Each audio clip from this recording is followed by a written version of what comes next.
Hey family, this is Reginald Kuankaru, founder of Comedic Centered Living.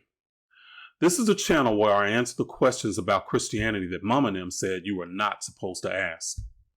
That's because I want you to live life boldly, authentically, unapologetically, and on your terms without guilt or shame. Let me start off by saying this video is not for believers. It's intended to help those that are courageously moving away from the Christian religion and need facts and deeper knowledge along their journey into spirituality. It's only for the ears that can hear. In this video, I'll help you understand the meaning of the book of Revelations by decoding some of the symbolism. In this video, we'll address some of the background esoteric symbolic language to help you grasp the symbolism of Revelations. Some of the symbols I will decode here are the beast, or God's ultimate enemy and the Antichrist, the false prophet and the whore of Babylon, and the lake of fire. This will not be exhaustive, only a small part to help you with the misapplication of this ancient knowledge that's kept so many in fear. So let's get going. This book of Revelations is so confusing because of a fundamental error that most make is to believe that it is a book of prophesying some future cataclysmic event. The truth is, Bible scholars put the writing of this book around 96 CE. At that time, there were many religious sects that would be labeled today as Gnostic that shared many views of modern-day Christians because Gnosticism was the foundation of Christianity.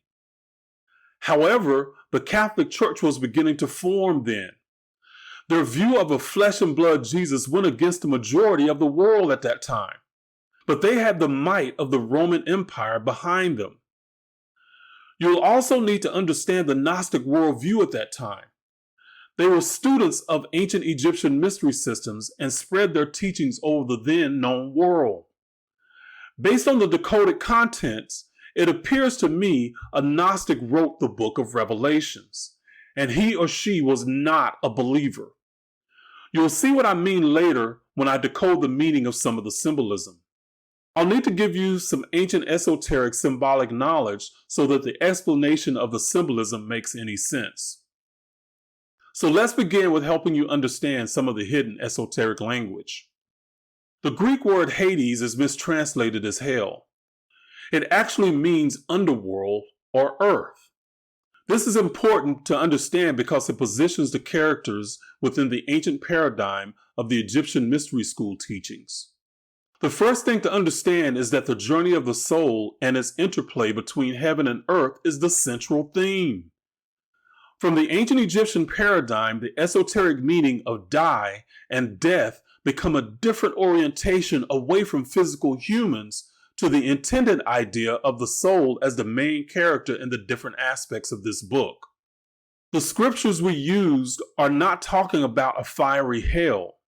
It's the underworld of Hades that the soul is descending into. From an esoteric paradigm, a soul, while not on earth or in the heavens, is omniscient, omnipresent, and omnipotent. When it lowers itself into the physical body, it loses that metaphysical awareness and forgets. That forgetfulness is esoterically symbolized as cutting off the head or intellect of the soul. It takes 4 elements of fire, earth, air, and water for a soul to cross from the metaphysical into the physical. The 4 elements are represented by a cross that the soul was crucified or died on to cross over into the physical world. This is confirmed in Revelations chapter 11, verse 8, where it says Jesus was crucified in Sodom and Egypt. That obviously contradicts the Gospels accounts. And how can Jesus be crucified in 2 different places? Because the cities esoterically represent the soul being in the physical world. Most Bible scholars bypass this biblical contradiction of chapter 11, verse 8. Historically, it makes no sense. But esoterically, it makes perfect sense when you understand that the text is explaining the elements needed for a soul to cross into the physical. It goes deeper, but you need this basic foundation to understand the symbolism of Revelations later. Next, I quickly want to address the Gnostic worldview being expressed in Revelations.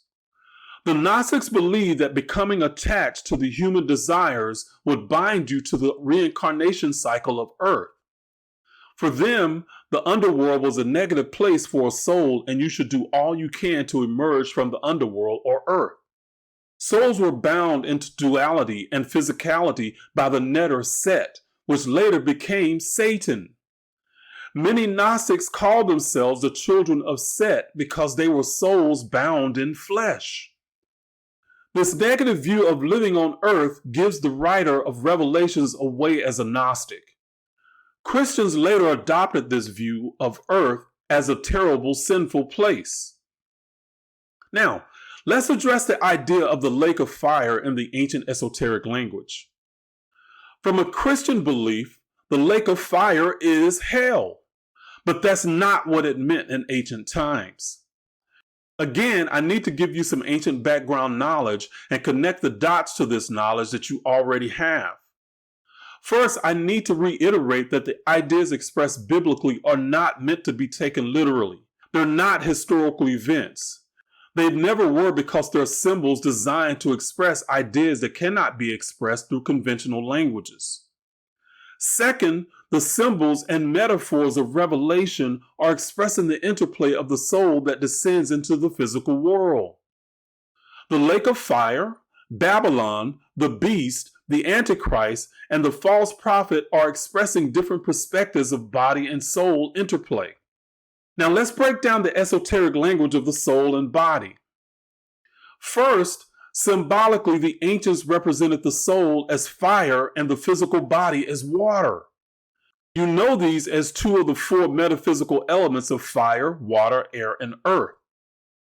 You know the idea of the soul as an ancient aspect of light. The word soul is a cognate of the Latin word sol, or soul, for the sun. But it's not just light. Light is a byproduct of fire. The sun gives off light, but it is a ball of fire that also has a byproduct of heat. From the ancient paradigm as a soul, you're a spark of the initial desire to exist. In ancient esoteric language, that desire can be symbolically represented as fire. The fire symbolizes the nature of the Creator and our nature as sparks of the Creator. Let me put this another way. Fire is one aspect of you that is like the God that is buried in the flesh or water of the physical body. Esoterically, the merging of the soul and flesh is the original baptism.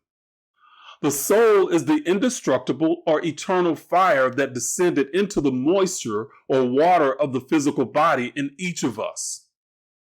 This plunge or baptism into the water of the body for the soul produces steam and sulfurous noxious gases or smoke. Not literally, but symbolically. The steam and smoke symbolize the struggle of spirit to stay lit while immersed in the water of the body in the underworld. So as a soul, you are not just light. You are the active participant of fire incarnating on earth. So is every soul that has ever or will ever exist. And according to the ancients, we are all part of the initial fire that created the universe. That initial universal fire is what everything came from. That initial pool of souls was symbolized as a lake of fire. All souls in existence come from this lake of fire. All souls' mission is to someday return to and merge with that lake of fire, more wise with experience than before it started on its journey. From the ancient Egypto-Gnostic belief system being expressed through much of the New Testament, in between the beginning and the return, we live many reincarnational lives and existences. So the lake of fire was initially meant to symbolically express the idea of the initial state of all souls and all creation beginning. The smoke and sulfur are symbolic of something hot being immersed in water. The body is 70% water. Christianity twisted the meaning and inserted the idea of hell as a lake of fire. Now ask yourself, does that explanation make more sense than an eternal place of torment? Now, let's address the Whore of Babylon. The belief in being physical as negative is confirmed by the idea of the Whore of Babylon. In Revelations, the triumph over the whore is the final battle. Let's decode her esoterically to get an understanding of her symbolic meaning in Revelations. So the cities like Babylon are euphemisms for the general population living on the physical plane. While in the physical, ancient Gnostics believed, as the Egyptians, that the soul was in its feminine phase. Depending on the perspective, the physical body of matter or mother becomes the womb of a soul that is learning and developing its wisdom, or the tomb for a soul that is in the physical body that is unaware of itself as a soul and its powers. In chapter 17, if you pay attention, you're actually given the keys to decode the book of Revelations. However, they are coded esoterically. In chapter 17, verse 1, you're esoterically given the meaning of the Whore of Babylon representing many, as a city of many souls. In the English translation of the original Greek text, she is sitting on the waters of the many. In other words, she represents the many souls in the physical as the body that is 70% water. Hence, she represents the soul in the feminine phase and sitting on the waters of the many. Verse 15 gives you the key and explains exactly that. Chapter 17, verse 15 states, "Then the angel said to me, the waters you saw where the prostitute sits are peoples, multitudes, nations, and languages." The original Greek translation says prostitute instead of whore.